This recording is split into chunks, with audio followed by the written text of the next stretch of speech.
नमस्कार, मैं हूं आशीष चित्रांशी और आप देख रहे हैं the news launcher. Mid day मुद्दा विद अशोक वानखेड़े। और आज मिड डे मुद्दा बंगाल इलेक्शंस अपडेट के साथ फिर आधे घंटे 35 मिनट के भीतर आपको आज सुनवाएंगे हम। कल हमने आपको दिखाया था, आज सुनवाएंगे, क्योंकि आज भोंपू बंद हो जाएगा। 5 बजे चुनाव प्रचार यानी लाउड स्पीकर बंद हो जाएगा। उसके बाद भी हालांकि कैंपेनिंग डोर टू डोर या तमाम हथकंडे, जिसके पीछे चुनाव आयोग हो तो बहुत सारे हथकंडे अपना लेता है। वो तो बंद कमरों में गुप्त रूप से मीटिंग करता है ज्ञानेश कुमार के अफसरों के साथ। आज जब हम आपको सुनवाएंगे तो ये सब खुलासे भी होंगे। मोदी जी मौजूद हैं बंगाल में और भाषण वो लंबी लंबी, वही फेंक जहां तक भाला जाए, तो वहां तक फेंक रहे हैं कि बंगाल की खाड़ी लांघ करके भाला गिर रहा है उनका। जो फेंक रहे हैं उसकी भी झलक हम आपको दिखाएंगे। हालांकि हमारे दर्शक नहीं चाहते हैं, वो बिल्कुल मना करते हैं, लेकिन भाषण नहीं सुनवाएंगे, आपको खबर दिखाएंगे। ममता बनर्जी को सुनवाएंगे। ममता बनर्जी का बड़ा गंभीर आरोप है अमित शाह की सीआरपीएफ के संरक्षण में बिजली काट कर ईवीएम लूटी जा रही है। ये ममता बनर्जी का आरोप बहुत ही गंभीर है। इससे गंभीर आरोप ईवीएम लूट पर अब तक नहीं लगा था कि सीआरपीएफ के संरक्षण में या सेंट्रल फोर्सेज के संरक्षण में, हम सीधा कहें सेंट्रल फोर्सेज के संरक्षण में ईवीएम की लूट हो रही हो कंबल ओढ़ करके। मोदी, अच्छा, केजरीवाल, हेमंत सोरेन और तेजस्वी यादव सारे इंडिया अलायंस के, मतलब इंडिया अलायंस में कांग्रेस छोड़ करके, कांग्रेस नहीं टीएमसी के लिए प्रचार कर रही है, बाकी सभी नेता टीएमसी के लिए प्रचार कर रहे हैं। और केजरीवाल तो उस समय में पहुंचे हैं जब उनके पूरे राजनीतिक जीवन में सबसे बड़ी सुनामी आई, उस वक्त पहुंचे हैं। और जोरदार रैलियां केजरीवाल की हो रही हैं। देखिए, नो डाउट इसमें केजरीवाल की आलोचना बहुत सारे मुद्दों पे हम करते हैं, लेकिन रैलियां जोरदार हो रही हैं। और केजरीवाल की जो कला है भाषण वाली, उस कला से वो मोदी जी की बखिया उधेड़ दे रहे हैं। मोदी कहां कहां नाक कटवा रहे हैं वो सब केजरीवाल गिनवा रहे हैं। हजारों लोगों के सामने मंच से गिनवा रहे हैं मोदी कहां कहां नाक कटवा रहे हैं, 56 इंच वाले मोदी। और मोदी अपने ही भाषणों में फंस रहे हैं। तो हम शुरू करें उससे पहले भाऊ को जोड़ लीजिए और फिर शुरू करते हैं कार्यक्रम। स्वागत है भाऊ। आज जल्दी हम आपके पास आएंगे, सिर्फ 2 हेडलाइन दिखा के और 2 फोटो दिखा के, बाकी भाषण बाद में दिखाएंगे। भैया हेडलाइन लाइए, हेडलाइन लाइए। ये देखिए, बलात् के आगे जो हमने रंग दिया है वो यूट्यूब की वजह से, तो आप सब समझ सकते होंगे उसके आगे क्या लिखा है। गुंडे और ये जो दरिंदे हैं इज्जत लूटने वाले, इनको पाताल से खोज लाएगी बीजेपी, पाताल से खोज लाएगी बीजेपी। बंगाल में पीएम मोदी ने भरी हुंकार, गिनाए ममता के पाप, ममता सरकार के पाप। हुंकार देखिए। अच्छा, ये सब बेशरम लिख भी देते हैं, एक आध उसी में क्वेश्चन भी होना चाहिए ना। आगे चलिए जरा, आगे चलिए। एक जगह नहीं, सब जगह की हेडलाइन थी, मैं तो झलक दिखा रहा हूं। बीजेपी हर एक गुंडे, फिर वही बलात् को ढूंढ निकालेगी। बंगाल में महिला सुरक्षा पर टीएमसी पर बल से पीएम मोदी, टीएमसी पे बल से। लेकिन मैं आज ये हेडलाइन हटा दीजिए बस। मैं आज बंगाल के लोगों से मतदान, आज मतदान से पहले चुनाव प्रचार खत्म 5 बजे हो जाएगा। मैं बंगाल के जितने लोग, हमको 5 आदमी सुने, 5 लाख सुने, सबको एक बात बताना चाहता हूं कि मोदी जी 100% सही बोले हैं, 100% सही बोले हैं। ये पाताल से ढूंढ निकालेंगे, और पाताल से ढूंढ निकालेंगे उसके बाद कौन सा माला पहनाएंगे, गुलाब का, गेंदे का हार। इनको इनको तो प्यार है इस पूरे इकोसिस्टम को। ये जो ये व्यभिचारी दरिंदे हैं ना, आप फोटो देखिए जरा, लाओ भैया फोटो दिखाओ, बंगाल वाले देख लीजिए, पताल से खोज के निकालने के बाद क्या करेंगे ये देखिए।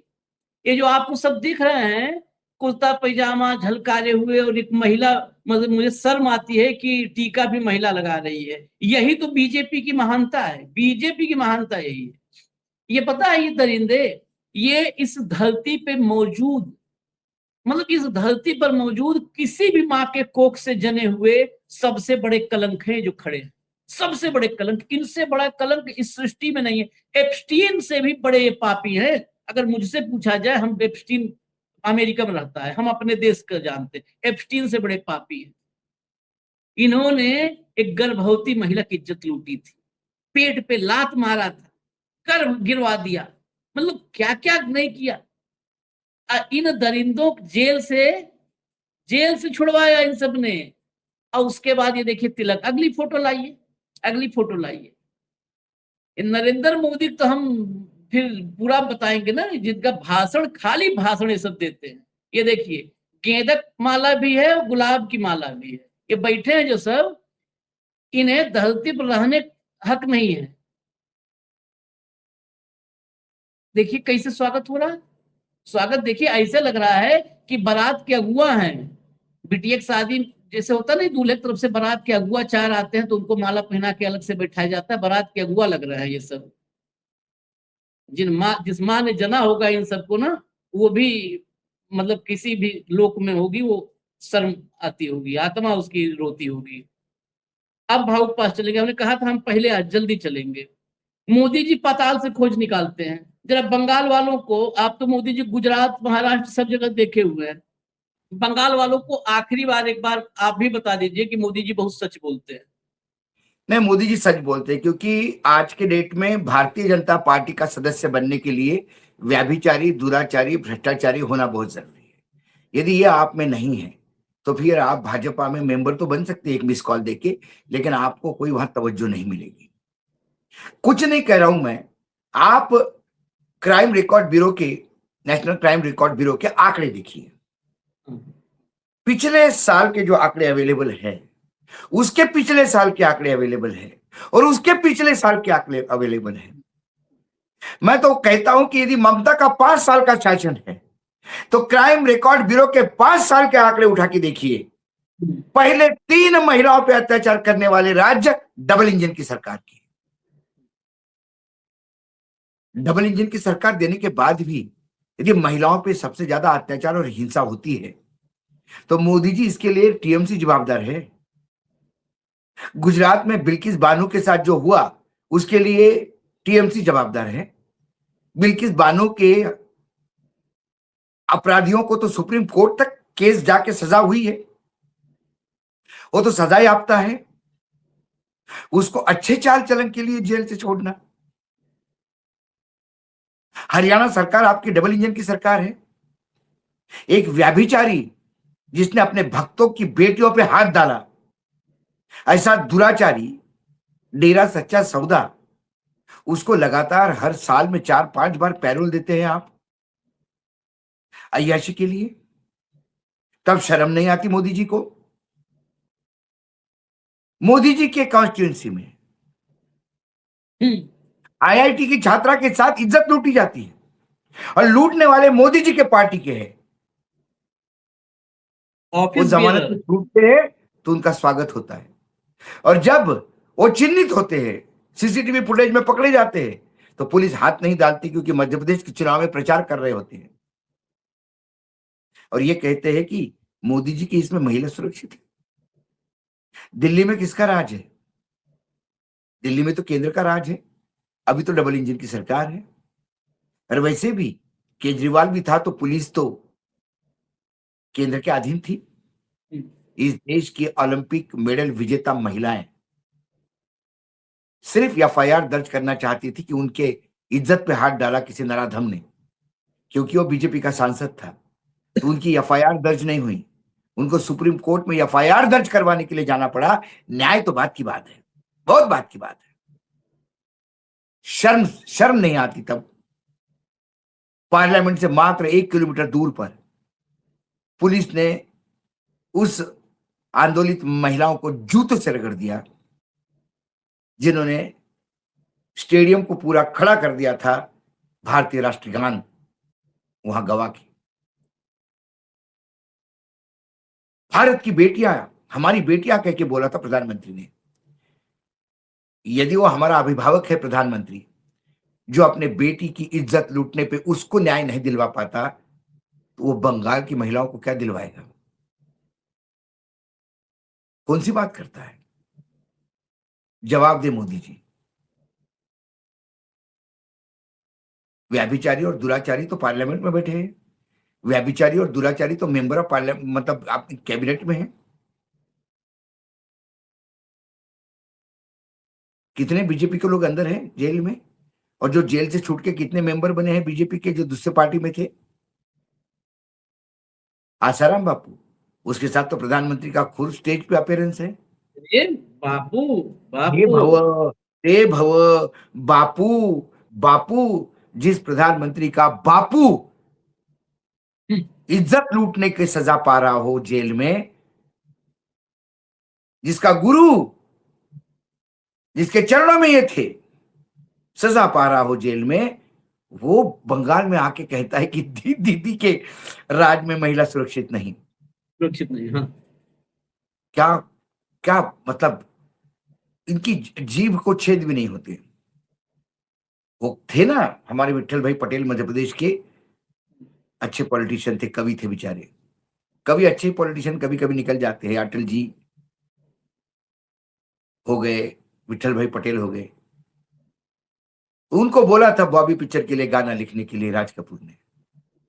अब वो बैठे थे ड्राइंग रूम पे, सीन बताया था, उनको समझ में नहीं आता क्या कहां से शुरू करें।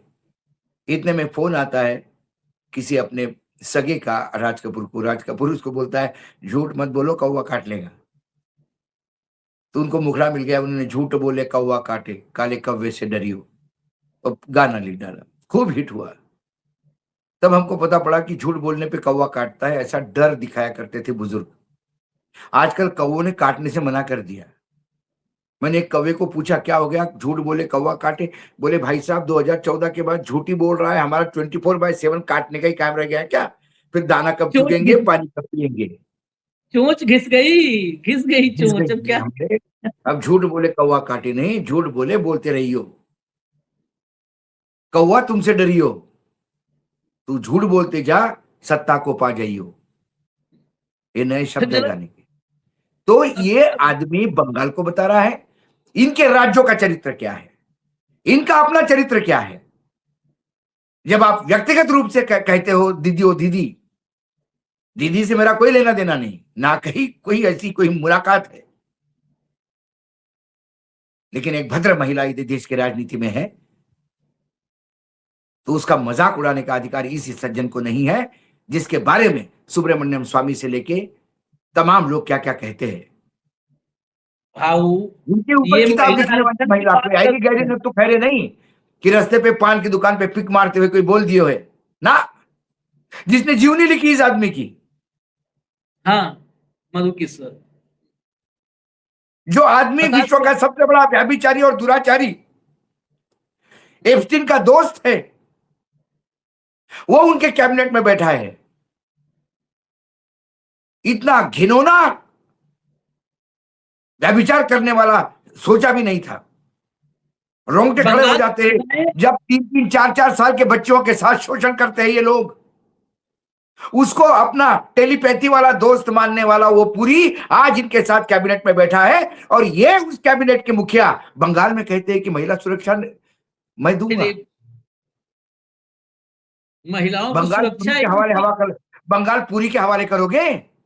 इनके सिस्टम से ही महिलाओं को सुरक्षा चाहिए। बताइए, एक महिला मुख्यमंत्री, एक धाकड़ महिला मुख्यमंत्री महिला आरक्षण देंगे, उसी को उखाड़ने के लिए वहां पर छिछोरों वाली भाषा का इस्तेमाल कर। खैर आगे बढ़ते हैं, आगे बढ़ते हैं, बहुत सारी चीजें हैं। जरा ममता अरे ये अपने बनर्जी, पार्टी की महिला मुख्यमंत्री को बर्फ में लगाने का काम जिन्होंने किया हो, वसुंधरा राजे जी को, जो आज भी राजस्थान में जननायिका है, आज भी रास्ते पे निकलती है तो लाखों की भीड़ जमा करती है, उसको बर्फ में लगाने का, उसका पॉलिटिकल राज की पूरा भविष्य खत्म करने का काम इन लोगों ने किया होगा। ये बंगाल में जाके महिला सशक्तिकरण और महिलाओं की इज्जत की बात करते हैं। सुनिए क्या क्या कर रहे हैं एक उस महिला मुख्यमंत्री को निपटाने के लिए। जरा सुनवाइए, ममता बनर्जी की क्लिप सुनवाइए। और चुनाव का कमीशन को देखो, मैं रेस्पेक्ट करता है चेयर को, लेकिन ये बात ठीक नहीं है जब तुम्हारा कोई ईवीएम मशीन कैप्चर करने जाता है तो ये तो आप लोगों को देखना चाहिए लोड शेडिंग क्यों हो रहा है उधर में।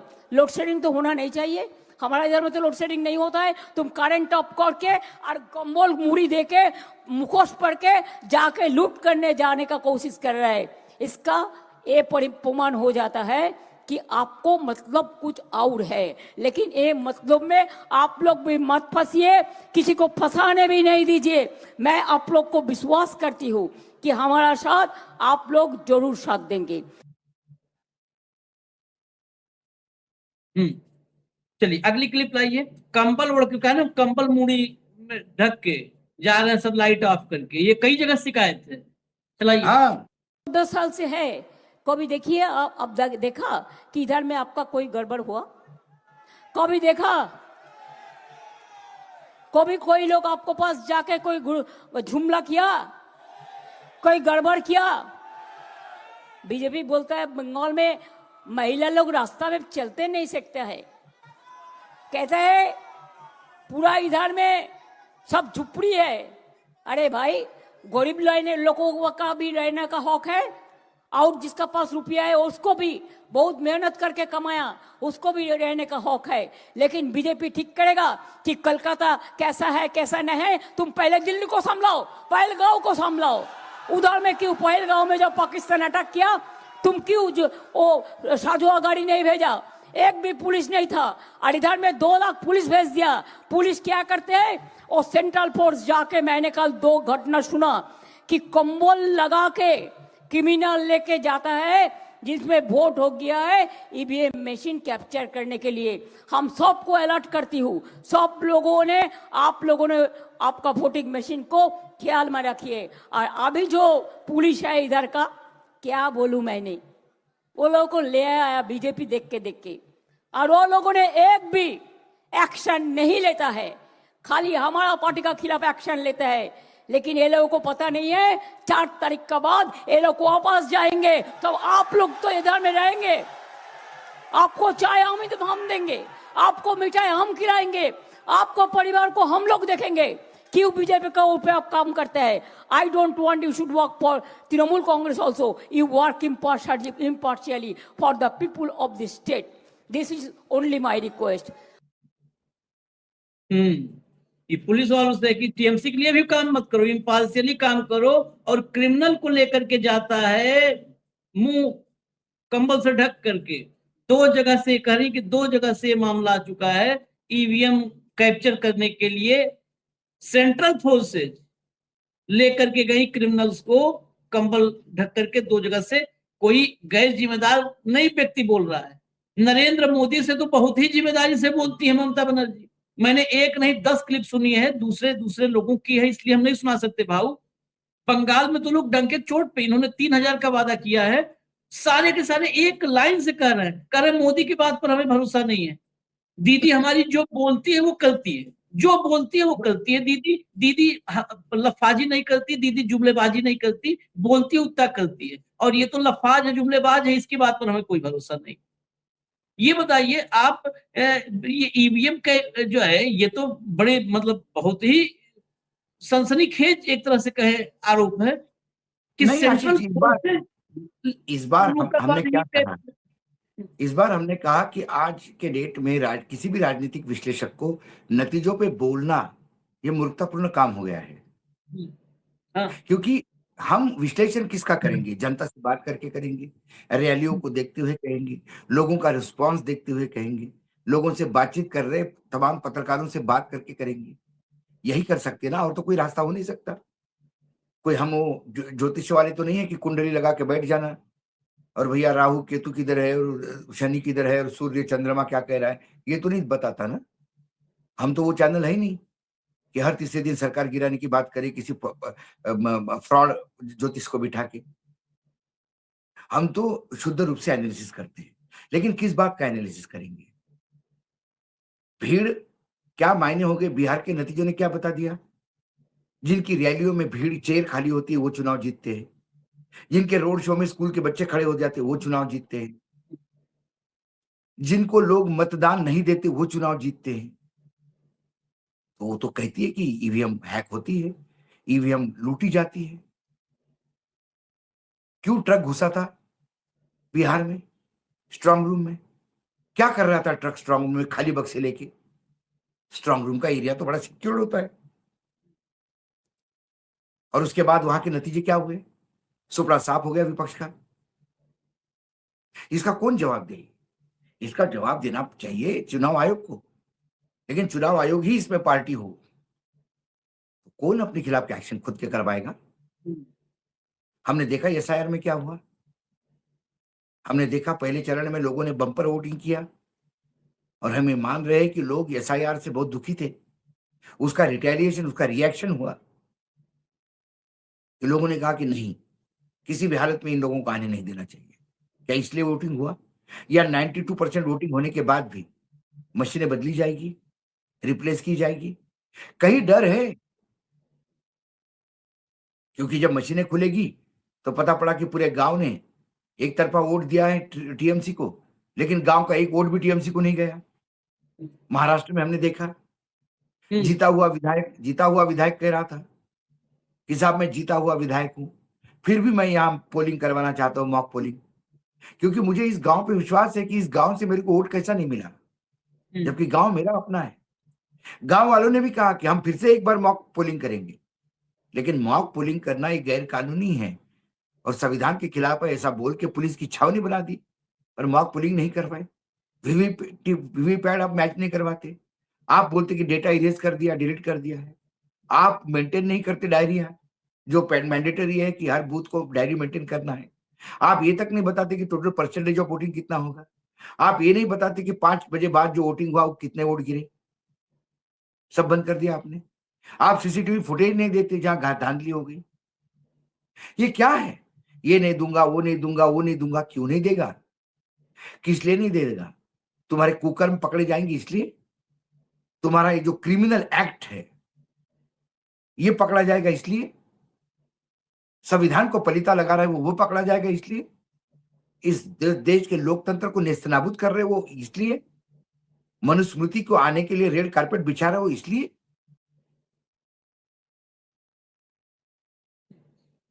चलिए जरा आगे बढ़ते हैं, क्योंकि बंगाल में अब आखिरी दिन बहुत घमासान, मतलब आखिरी 2 दिन, कल से आज तक केजरीवाल की क्लिप सुनवाइए। केजरीवाल तो कल बंगाल में छा गए, यहाँ पे भले 8-7 सांसद गंवा गए, लेकिन वहां छा गए। चलाइए। आपको 1500 रुपए महीना मिलता है कि नहीं मिलता? बंद हो जाएगा अगर कमल का बटन दबा दिया तो। मैं बता के जा रहा हूं,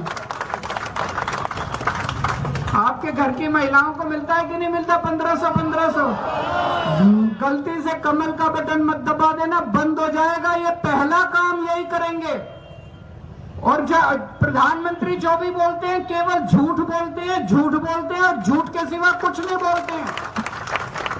दिल्ली के चुनाव में आके पिछली बार फरवरी में चुनाव था, बोले 8 मार्च को 2500 रुपए महीना हर महिला के अकाउंट में दे देंगे। अगला 8 मार्च आ गया, 1 साल बीत गया, किसी के अकाउंट में नहीं आया। अब मोदी जी यहाँ के कह रहे हैं 3000 रुपए देंगे, कुछ नहीं देने वाले। आपके अकाउंट से 3000 निकलवा लेंगे, देने वाले नहीं है, वो निकलवा लेते हैं सबके अकाउंट से। तो इनको गलती से भी वोट मत देना। अगली क्लिप लाइए। बंगाल में हिंदी का भाषण जोरदार करने गए हैं केजरीवाल, सुनाइए। ये चुनाव आम चुनाव नहीं है, ये देश को बचाने का चुनाव है, डेमोक्रेसी को बचाने का चुनाव है। और बंगाल की जनता जितनी हिम्मत के साथ बीजेपी का मुकाबला कर रही है, पूरा देश आपकी लड़ाई देख रहा है।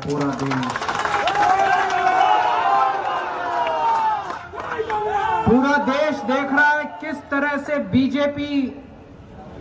बीजेपी ने पूरी आर्मी भेज दी, पूरी सेंट्रल फोर्सेस भेज दी आप लोगों के खिलाफ।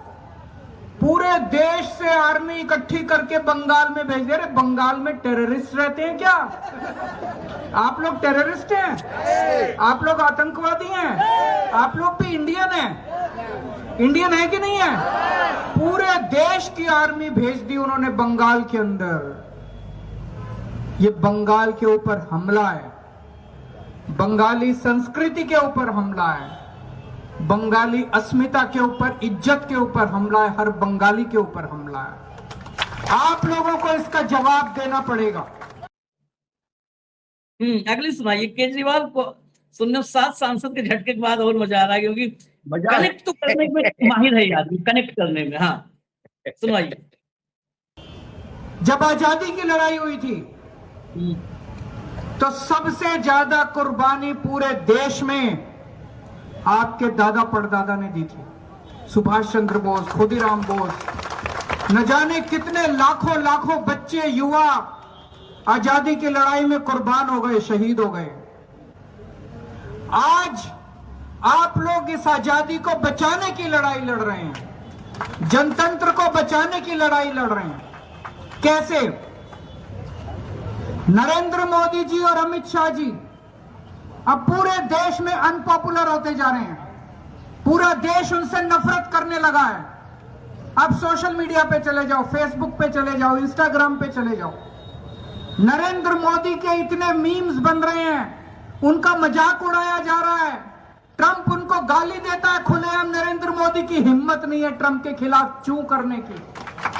इतना कमजोर प्रधानमंत्री देश ने 75 साल में कभी नहीं देखा। इतना कायर प्रधानमंत्री देश ने कभी नहीं देखा। पूरा मजाक बन रहा है मोदी जी का, पूरा मजाक बन रहा है अमित शाह जी का सोशल मीडिया के ऊपर। अब वो चुनाव कैसे जीतेंगे? जनता उनके खिलाफ हो गई है, पूरे देश की जनता उनके खिलाफ हो गई है, बंगाल की जनता उनके खिलाफ। कैसे जीते चुनाव? तो उन्होंने बैठ के एक षड्यंत्र किया, वोटर लिस्ट बदल दो। 27 लाख वोटर, बंगाल के 27 लाख वोटर उन्होंने वोटर लिस्ट से काट दिए। 27 लाख कम होते हैं क्या? इस दुनिया में कई देश ऐसे हैं, छोटे छोटे देश, जिनकी जनसंख्या 27 लाख, पूरे के पूरे देश उड़ा दिए उन्होंने। वोटर लिस्ट से 27 लाख वोट काट दिए। अगर आपका वोट नहीं है तो इसका मतलब आप देश के नागरिक नहीं हैं, आपको भारत में रहने का अधिकार नहीं है। कल ये आपके साथ क्या करेंगे भगवान मालिक है, क्या करेंगे। और कैसे लोग हैं? अखबारों में मैं तो दिल्ली बैठ के कहानियां पढ़ता हूं। मां का वोट है, पिताजी का वोट है, बेटे का वोट काट दिया। मां इंडियन, पिताजी इंडियन, बेटा इंडियन नहीं है। ये क्या मजाक है? पर 100 साल से, 150 साल से, 200 साल से इंडिया में रह रहे हैं, बंगाल में रह रहे हैं, बेटे का वोट काट दिया। बेटे का वोट है, बहन का वोट है, बाप का वोट काट दिया। अब चुनाव के बाद इन सबका क्या करेंगे? 27 लाख लोगों का क्या करेंगे? 27 लाख इनको देश से भगाएंगे क्या? इनको कहां ले जाएंगे? आपके सारे अधिकार छीन लिए। ये 27 लोगों को कोई सरकारी सुविधा नहीं मिल पाएगी। अगर आप वोटर नहीं है, अगर आप नागरिक नहीं, आपको कुछ नहीं मिलेगा। आज एक कसम खा के जाओ यहां से, जिन 27 लाख लोगों के वोट कटे हैं वो ममता दीदी के सिपाही बन के घर घर जाके वोट मांगेंगे और इनको बीजेपी वालों का।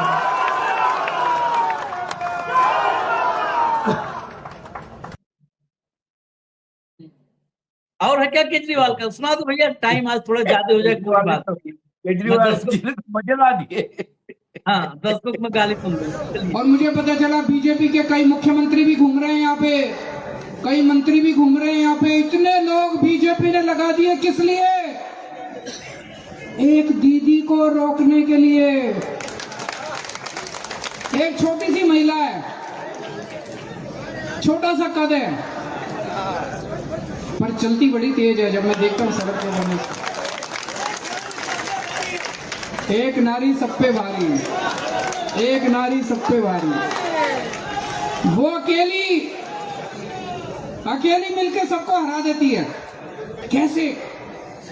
एक महिला मोदी जी को हरा देती है, अमित शाह को हरा देती है, ईडी को हरा देती है, सीबीआई को हरा देती है, ज्ञानेश कुमार को हरा देती है, इनके सारे मुख्यमंत्रियों को हरा देती है। उनके ऊपर काली माँ की कृपा है, उनके ऊपर दुर्गा माँ की कृपा है।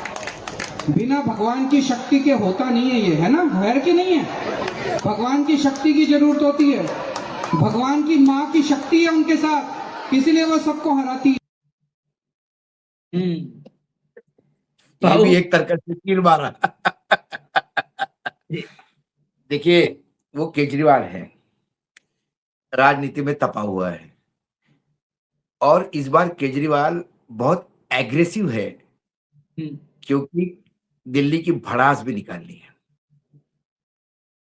हालांकि दिल्ली में अभी मामला पेंडिंग है।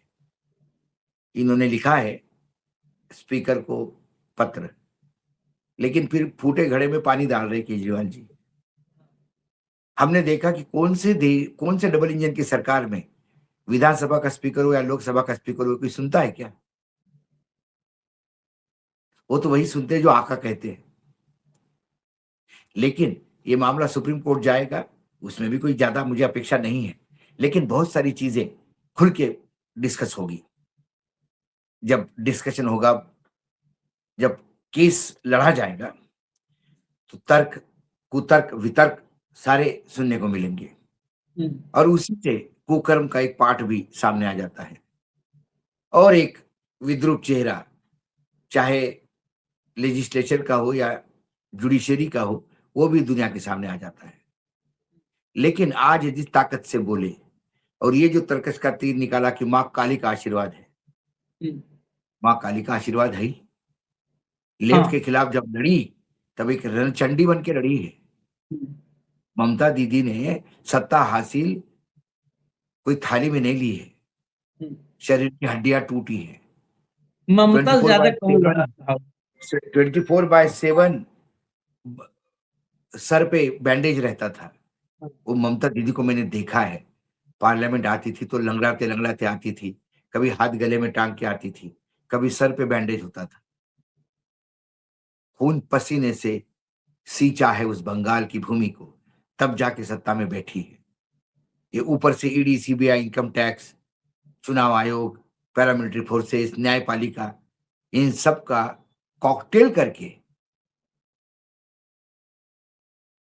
बंगाल हासिल नहीं होगा। तो अरविंद केजरीवाल की, क्योंकि हिंदी में था, धारा प्रवाह बोल रहे थे, और वो सही बोल रहे थे। अब मैं महाराष्ट्र में हूँ आशीष जी, हमारे यहाँ बोला था 6,000 रुपए सोयाबीन को दूंगा। अब तो कभी कोई चांस नहीं है, सोयाबीन तो चला गया, सीजन भी चला गया। अब किसान, यहाँ तो लू से लोग मरना शुरू हो गए। सबसे तेज मतलब 47 क्रॉस कर लिया है कई जिलों में। मैं विदर्भ में हूँ अभी, ये हालत है। नागपुर 45-46 के आसपास है। त्राहिमाम हो रहा है। और 21 रुपए सत्ता में वापस आने पर 2100 रुपए महिलाओं को मिलने वाले थे 1500 की जगह। और बार बार यही बोला जाता है विधानसभा के पटल पर, देंगे, जरूर देंगे, सही समय पे देंगे। मतलब अगले चुनाव जब अनाउंस होंगे, तो चुनाव का वोटिंग वाले महीने में 2100 देंगे। अब 5 साल तक मूर्ख बनाएंगे। चुनाव के पहले जिसको चाहे 1500 रुपए ट्रांसफर कर दिया अकाउंट में, 3-3 महीने का इकट्ठा दे दिया। अब उनसे वापस लेने की बात चल रही है। अरे आप उसके लिए थे नहीं, एलिजिबल नहीं थे आप उसके लिए। आप तो कैटेगरी में बैठते थे, तो कैटेगरी पहले क्यों नहीं तय की थी भाई 1500 देने के पहले? ये तो एकदम बहनों के प्रति प्रेम उमड़ा गया था। अरे ऐसी लिस्ट बनी कि पुरुषों को भी बहन मान के पैसा दे दिया, क्योंकि तब वोट खरीदना था। जैसा 10,000 रुपए बिहार में किया। यहां क्या है, डबल इंजन की सरकार नहीं है, इसलिए छटपटा रहे हैं कि बस एक बार आ जाए सरकार में। इनकी एक लाइन की बात समझिए, इनके वादों पे अगर इनके लफाजी पर किसी ने भरोसा किया, तो मृत्यु के बाद, गया में पिंडदान के बाद, गया से ऊपर कुछ नहीं है, बोध गया जी में पिंडदान के बाद भी उसकी आत्मा भटकती रहेगी। अगर इनके जो लोग भरोसा कर लिए, तो इनके लफाजी भरोसा कर लिए, वो आत्मा भटकेगी भाई, खोजेगी कि बोला था मोदी ने दो। चलिए अगला सुनाइए। आज ये क्लिप्स आखिरी दिन है, सुन लीजिए और समझ लीजिए। एक साल पहले इन्होंने दिल्ली के ऊपर हमला किया, मेरे को जेल में डाल दिया फर्जी केस में। एक फर्जी केस लगाया, केजरीवाल ने घोटाला कर लिया। अभी जजमेंट आया, अदालत ने कहा कि केजरीवाल के ऊपर सारे आरोप गलत हैं। केजरीवाल निर्दोष है, केजरीवाल कट्टर ईमानदार है। अदालत ने कहा, कोर्ट ने कहा, केजरीवाल ऐसे झूठा केस मेरे ऊपर लगा के मेरे को जेल में डाल दिया और दिल्ली के ऊपर इन्होंने कब्जा कर लिया। इन्होंने झूठे केस करके कब्जा कर लिया। आज दिल्ली में जितने अच्छे काम हमने किए थे, सारे काम इन्होंने एक एक करके खत्म कर दिए। हमने अच्छे स्कूल बनाए, स्कूल बंद कर दिए। हमने मोहल्ला क्लिनिक बनाए इलाज कराने के लिए, वो बंद कर दिए। हमने महिलाओं की बसों में यात्रा फ्री करी, वो बंद कर दी। अब ये हमने बिजली फ्री करी, वो भी बंद करने जा रहे हैं। जितने काम दीदी ने यहाँ किए हैं, अगर गलती से आपने इनको वोट दे दिया, सबके आपको 1500 रुपए महीना मिलता है कि नहीं मिलता? बंद हो जाएगा अगर कमल का बटन दबा दिया तो। मैं बता के जा रहा हूं, आपके घर की महिलाओं को मिलता है कि नहीं मिलता 1500? गलती से कमल का बटन मत दबा देना, बंद हो जाएगा। ये पहला काम यही करेंगे। और प्रधानमंत्री जो भी बोलते हैं केवल झूठ बोलते हैं, झूठ बोलते हैं और झूठ के सिवा कुछ नहीं बोलते हैं। दिल्ली के चुनाव में आके पिछली बार फरवरी में चुनाव था, बोले 8 मार्च को 2500 रुपए महीना हर महिला के अकाउंट में दे देंगे। अगला 8 मार्च आ गया, 1 साल बीत गया, किसी के अकाउंट में नहीं आया। अब मोदी जी यहाँ के कह रहे हैं 3000 रुपए देंगे, कुछ नहीं देने वाले। आपके अकाउंट से 3000 निकलवा लेंगे, देने वाले नहीं है, वो निकलवा लेते हैं सबके अकाउंट से। चलिए अगला तेजस्वी। सारे रणबांकुरे हैं मैदान में। भाषा ये किसकी भाषा? ट्रंप के सामने तो मुंह नहीं खुलता है किसी का। ट्रंप चाहेगा तो सीज फायर बोलेगा तो सीज फायर कर देते हैं। ट्रंप बोलेगा रशिया से इतना दिन में तेल लेके आओ तो तेल लेके आते हैं। अब मोदी जी को झालमुड़ी याद आ रहा है। कितना दिन हो गया प्रधानमंत्री बने हुए? क्या बंगाल भारत से अलग है क्या? अरे आप तो भारत के प्रधानमंत्री हैं। तब पहले याद नहीं आया झालमुड़ी बेचने वाला, तब नजर नहीं आया गरीब। इससे पहले बिहार में सत्तू याद आ रहा था। बिहार में चुनाव था तो सत्तू, अब बंगाल में चुनाव हुआ तो झालमुड़ी। भैया अमिताभ बच्चन हो या शाहरुख खान हो, बुझाता, या खेसारी हो या पवन सिंह हो, सबसे बड़ा एक्टर बात तो नरेंद्र मोदी है कि नहीं? अभी कहते अगला सुनाइए, अगला सुनाइए। ये तो हम कई सालों से कहते आ रहे हैं। भाजपा के मतलब है ना, बीजेपी का मतलब बड़का झूठा पार्टी। ये भारत जनता पार्टी है, इससे विश्वास मत कीजिएगा।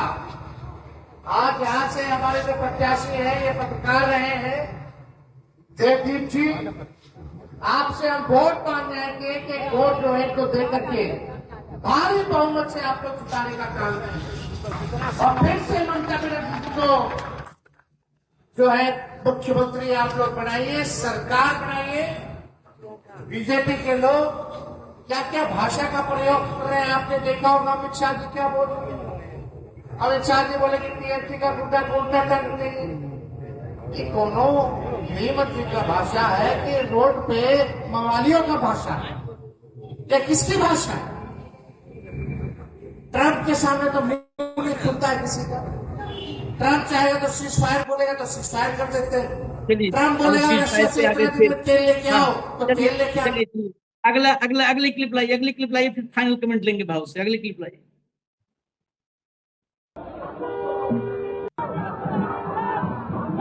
ये हेमंत सोरेन की उपयोगिता बहुत चुनाव में रही है। हेमंत सोरेन ने किया क्योंकि बंगाल का काफी हिस्सा है, लेकिन बिहार से एक कमियां का चलता है। सुनिए, यही काम करते हैं, चुनाव कैसे लड़ना है, बाकी कोई काम तो हो नहीं रहा है देश में। सिर्फ चुनाव ही लड़ने का ये 24/7 काम करते हैं और करते क्या है?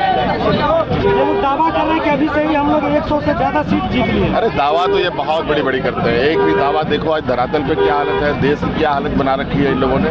राहुल गांधी ने कहा कि बीजेपी और ममता बनर्जी का दोनों आपस में मिला हुआ है, क्या बोलेंगे? देखिए मिला होता तो ये आप लोग मंजर नहीं देखे होते। सभी अपने अपने राजनीतिक दल यहाँ चुनावी मैदान में हैं, अपने अपने तरीके से अपनी चीज़ों को पब्लिक के सामने प्लेस करते हैं। अब ये तो निर्णय पब्लिक का है कि ये क्या निर्णय करते हैं। और बंगाल पॉलिटिकली काफ़ी एक्टिव ये है स्टेट है और